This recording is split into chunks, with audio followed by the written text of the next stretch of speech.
Shalom, shalom, shalom.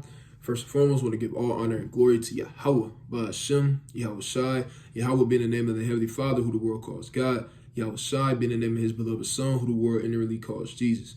And this is the brother Yair Dada, WFI Indiana camp, with a quick coca through the spirit, going through examination and not being a hypocrite.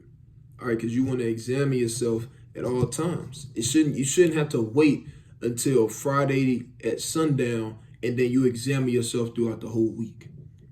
Nah, it don't work like that, man. You should be examining yourself every single day. Because once they get to the end of the week, you might not remember everything. Jake, you barely remember stuff from this morning. Why'd you wait until the end of the week to try to examine yourself? Nah, you got to examine yourself every single day, man. With everything that you do, you got to examine at the end of the day. Not literally at the end of the day, but I'm saying, like, you got to examine everything that you do.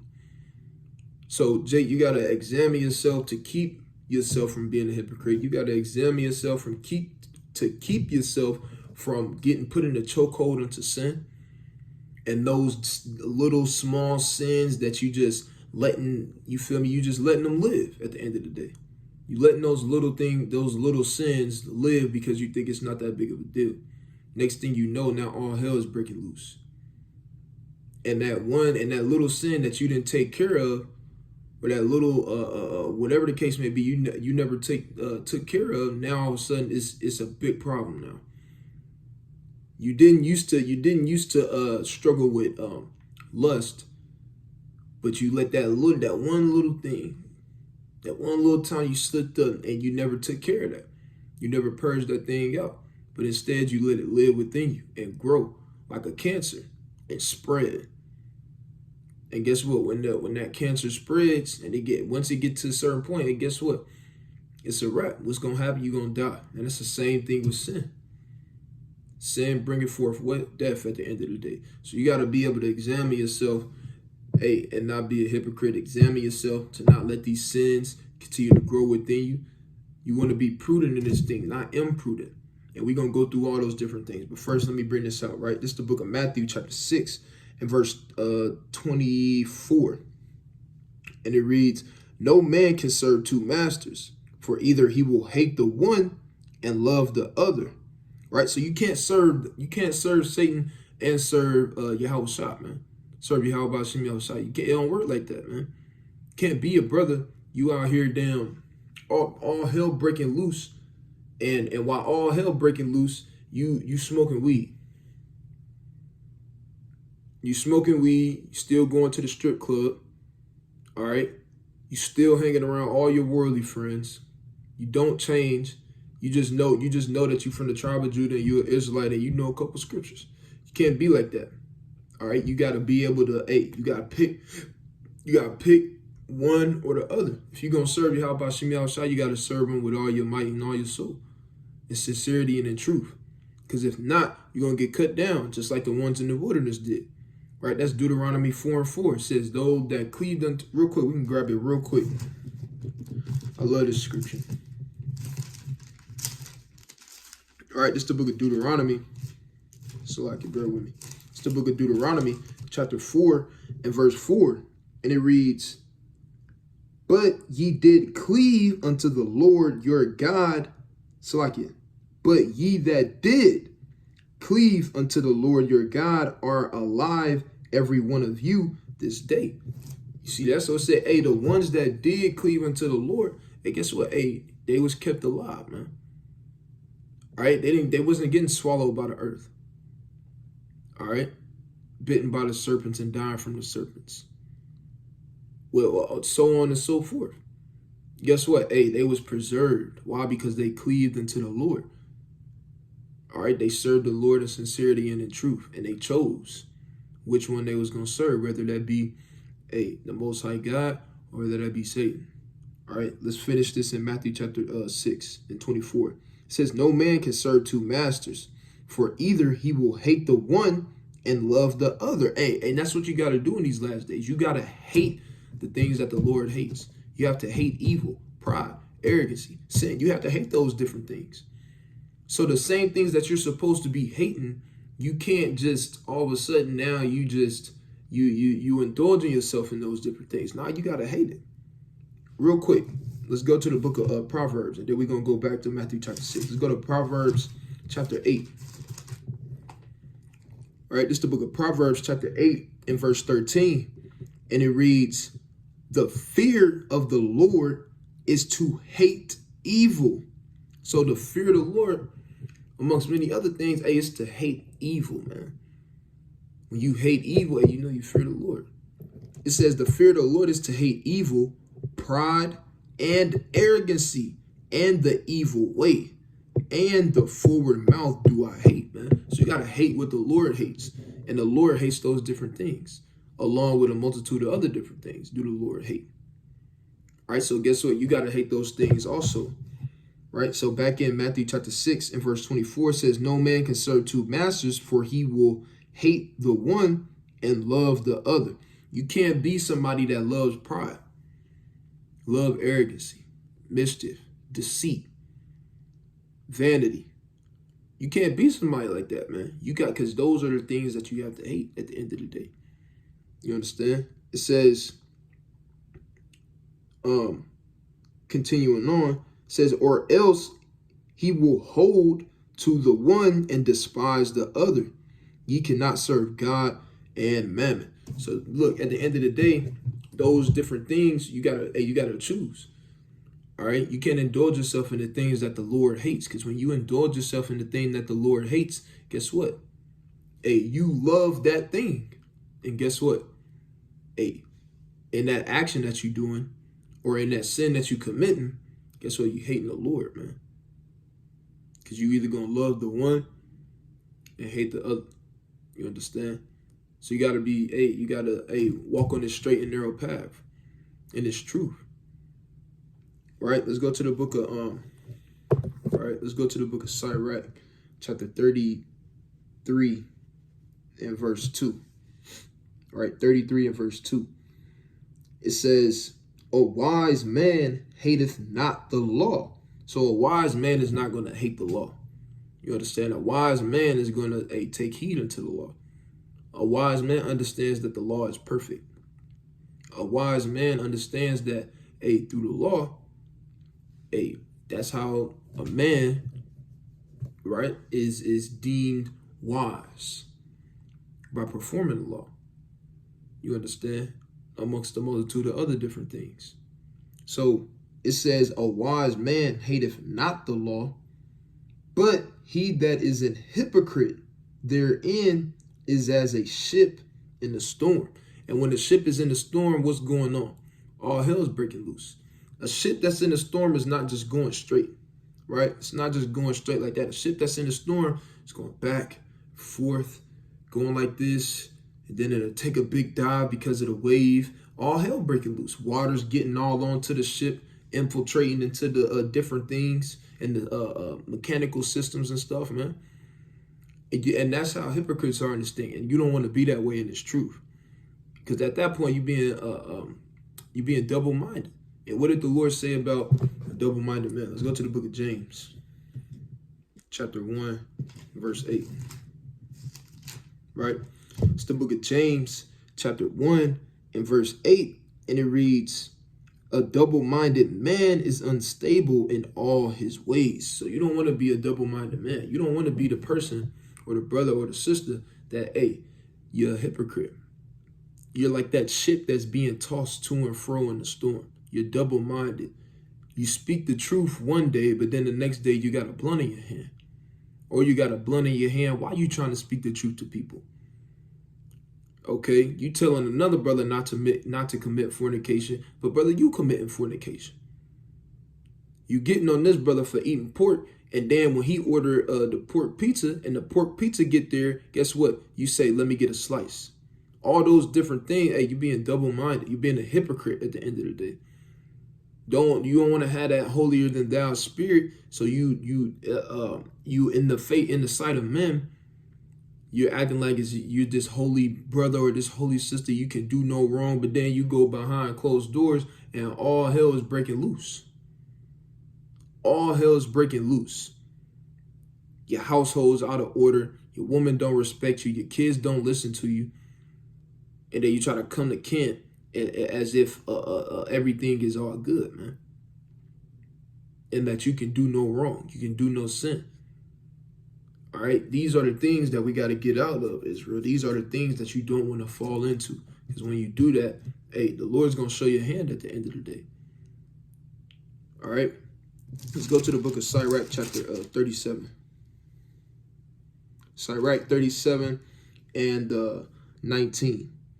It's the book of Sirach, chapter 37 and verse 19. It says, there is one that is wise and teacheth many. So you got a lot of people in this truth, a lot of brothers, sisters, that's wise, right? They teach many people. They drop gems. You know, when you going through it or struggling with whatever the case may be, they always know the right precept to tell you. They always know how to go about a certain situation. Even in the world, even when you're in the world, you got people in the world that say, people in the world, they'll say,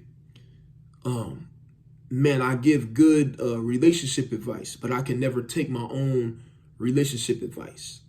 You don't want to be like that in this truth. And I'm not talking about specifically when it comes to, that was just to the, in the world they even say that. But in this truth, you don't want to be somebody that gives beautiful counsel and counsel through the scriptures. But then you can't take your own counsel. Or you go out and you teaching, or you go out, you read, whatever the case may be. And you teaching these different things, or you're reading these different things, or you may be a brother that drop gems, you feel me, on family members or people that you meet, but you're not taking in your own counsel. Don't be that brother that's like, well, yeah, brother, you just gotta continue to endure. You gotta bear that burden, and you gotta tuck your chin down or stick your chin up and press forward, and you gotta endure into the end and all this different stuff, but you're not trying to endure into the end. You telling brothers to stop, look back in the world, but you looking back in the world. Entertaining all those different sins, demons, the old man, y'all staring each other in the face, and you not putting him in the dirt where he's supposed to be, but instead you giving him a hug, man. You shaking his hand. Y'all got a whole damn y'all got a whole damn shake up that y'all do. When you see the old man, you don't say, man, I'm getting tired of seeing you, and you feel me? And you handle your business. No, when you see the old man, what you do? You say, man, I missed you. And y'all hug. And then y'all do your handshake and y'all go freak off. And you can't be like that, man. And you got to put that old man in the dirt, man. Hell, as soon as you see his hands stick up out the ground like that, and you got to chop that thing off. You can't be somebody that's telling other people to do those different things. But guess what? You're doing the exact opposite. All right, so let's read it again. It says, there is one that is wise and teacheth many, and yet is unprofitable to himself. So you don't want to be unprofitable unto yourself. You got all the wise counsel. You got all the right precepts at the right time for other people, but you're not even applying those scriptures. You just read that, and they don't even got to be necessarily you giving these to other people. You could just be reading the scriptures, but you're reading it in vanity. The scriptures tell you that that's Romans 15:4. For whatsoever things are written aforetime was written for your learning. Right? That a man may be perfect, paraphrasing. Right? 2 Timothy 3:16 on down. Right? These different things, they was written for your learning. So when you read in the scriptures, and you see all the times that Yahweh Shai will cut people in the scriptures or confound people in the scriptures, or you see how our righteous forefathers, our righteous kings, our righteous foremothers, how they would handle certain situations. And these are similar situations that you've been in. But instead of taking heed unto those things and learning from those different accounts in the scriptures, you don't apply them. You're being unprofitable unto yourself. You basically, you reading in vanity at the end of the day. You reading because you just want a good story. No, that's not what this is for. This ain't just for damn good stories, man. You're supposed to pull the knowledge from the scriptures and apply it into your life, man. Real quick, let's go to the book of 2 Timothy. Right. It's the book of 2 Timothy, chapter 3, and verse 16. And it reads, all scripture is given by inspiration of Yahweh and is profitable for doctrine, for reproof, for correction, for instruction in righteousness, that the man of Yahweh may be perfect, thoroughly furnished unto all good works. So that's what the scriptures is for, man. For you to be able to learn from them. For you to be able to see, okay, this is what my righteous forefather did in this situation, so that's what I should do. Or let me learn from this situation. Look, hey, he got judged for that. He got judged for doing A, B, and C, so let me make sure that I don't do that. Or this is how he had, like, that's what you're supposed to do. If you just reading the scriptures just to read, but you're not applying none of the stuff that you're reading, hey, you're doing it in vain at the end of the day. You don't want to be profitable to others and teach many, but you're being unprofitable unto yourself. Are you being a hypocrite at the end of the day? And you're not helping anybody, right? Or you're not helping yourself, at least, right? So let's go to the book of Matthew chapter 15. All right, let's go to the book of Matthew chapter 15.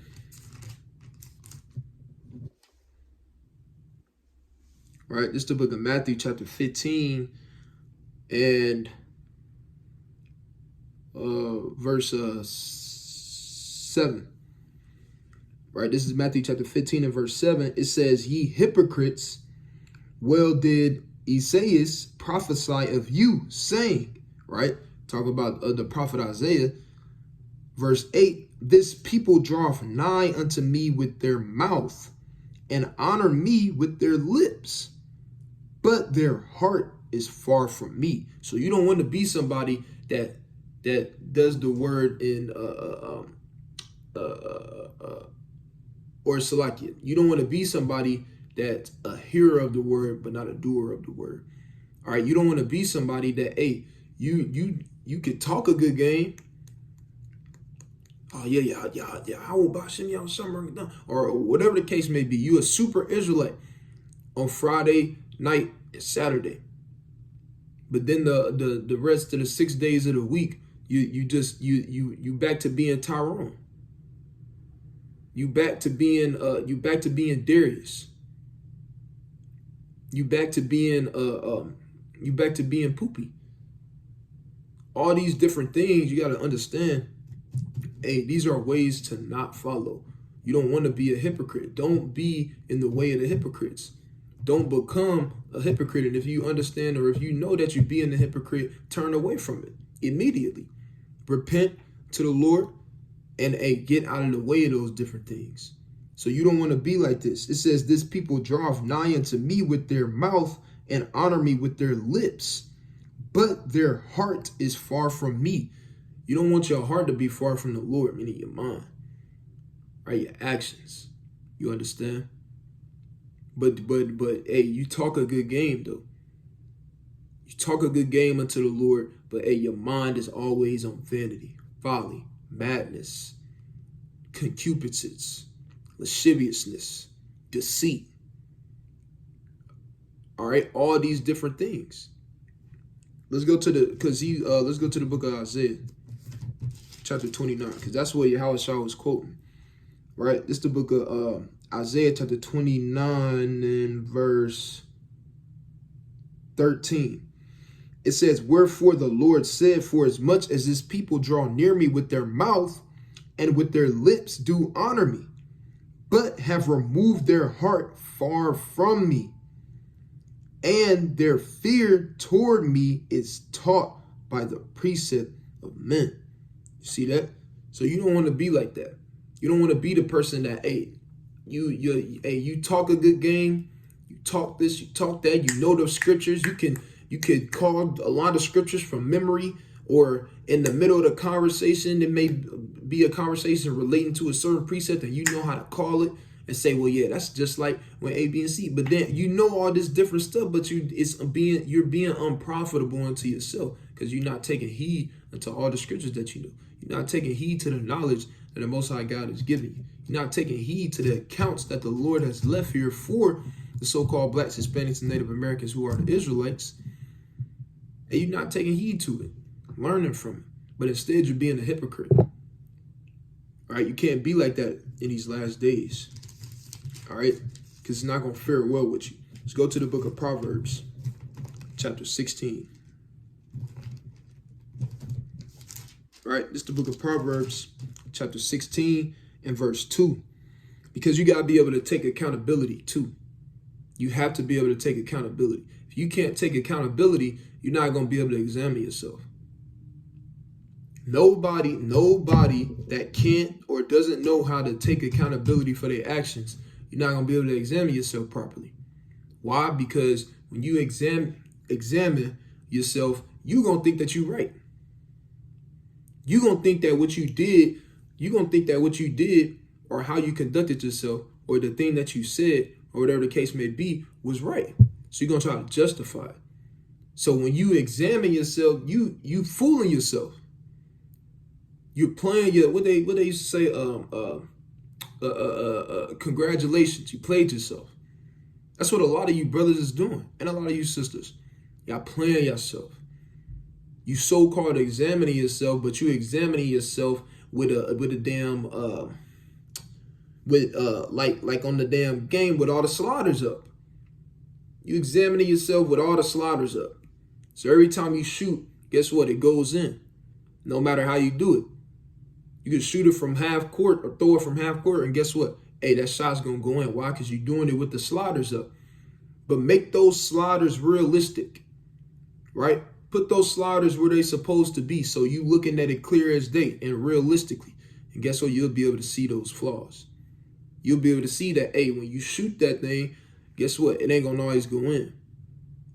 Or guess what? When you shoot it, you know you missed it because the release was off, because your arm and your form wasn't how it was supposed to be. Or you dropped that pass because you didn't make the correct diamond of how you was supposed to catch the ball, catch the radius, whatever the case may be.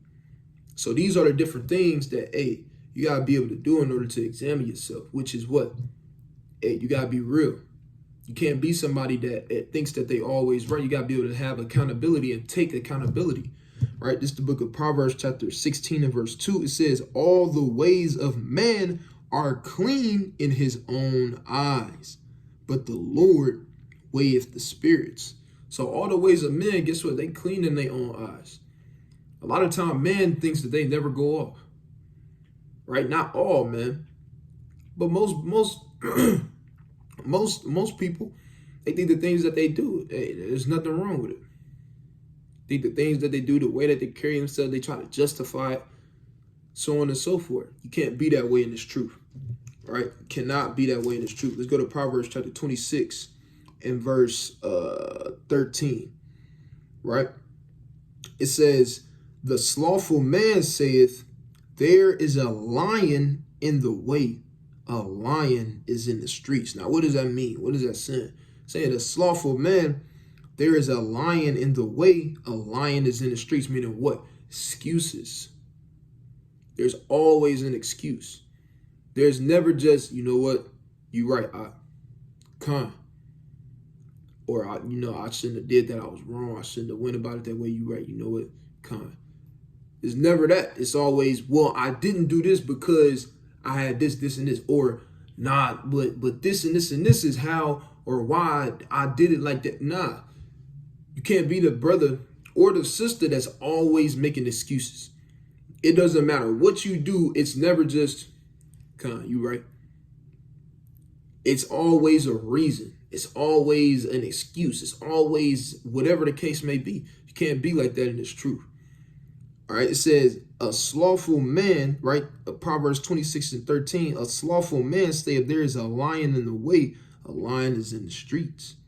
So you can't, it's somebody that's always making excuses. Oh, I can't get this done because I got this, or I didn't get this done because I had this going on. Or I couldn't, for sister, I couldn't make this because I had to do, like, hey, it is what it is. Just take it to the chin, and do better through the Spirit. Power Yahweh B'Shem Yahweh Shai. Right? Let's go to the book of Lamentations. All right, let's go to the book of Lamentations, chapter 3, and verse 40.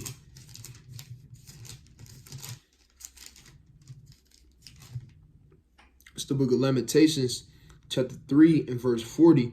And it says, let us search and try our ways and turn again unto the Lord. So you got to search out your ways, man. You got to search out and try your ways. You have to be diligent in examining yourself. You have to be diligent in understanding. And you can only examine yourself if you know the scriptures. Because you might think something that you did was okay, but according to the scriptures, it wasn't. So you can't, because people in the world probably examine themselves, but they do it in wickedness.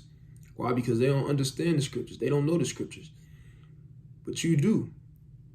So you got to be able, it says, let us search and try our ways and turn again into the Lord. So you got to search and try your ways.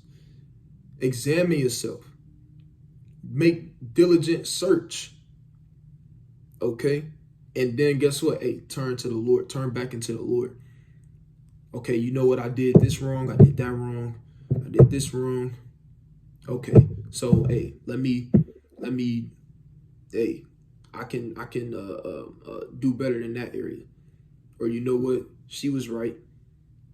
Let me apologize and let me be better. Or you know what? I could have did that. I could have went about that a different way. All right, let me repent for that.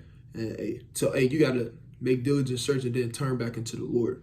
All right, let's go to the book of Psalms, chapter 77. Right, Psalms, chapter 77.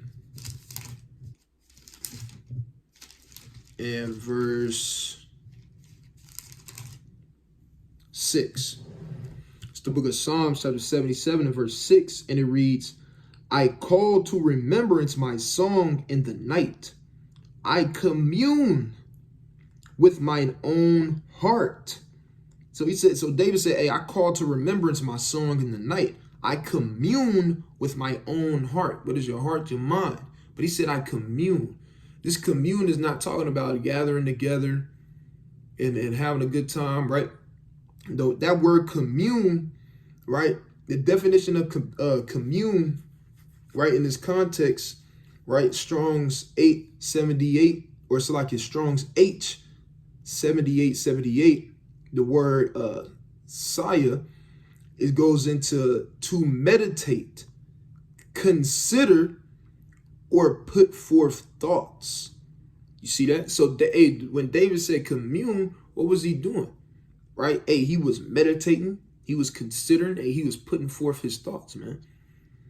Right? It says, I call to remembrance my song in the night. I commune with my own heart. Meaning, guess what David was doing? He was examining. He was putting forth thought. He was meditating in righteousness. It says, and my spirit made diligent search.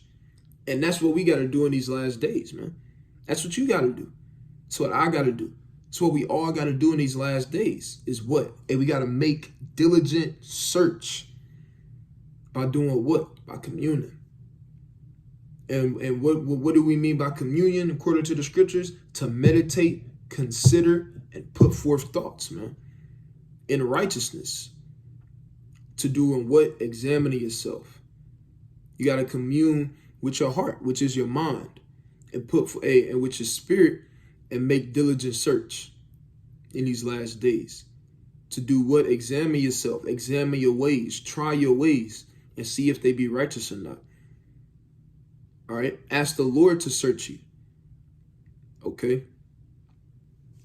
Let's go to the book of Proverbs. Let's go back to Proverbs, chapter 14. Proverbs chapter 14, 14 and verse 8. It says, the wisdom of the prudent is to understand his way, but the folly of fools is deceit. So that word prudent, the definition of prudent means to discern. To discern or understand. So you want to be prudent in these last days. You want to be able to discern different things, not just about other people or weigh the room or weigh the crowd out. You understand? or to discern the times and the signs that we live in, or whatever the case may be, but you want to discern and understand yourself and your ways, your actions, your thoughts. All right, those are the things that you want to be, that you want to have discernment about, or the things that you want to have understanding on. All right, what you don't want to be is imprudent. What does imprudent mean? It says not showing care for consequences of an action. That's how you don't want to be in these last days. You don't want to be the opposite of prudent, which is imprudent.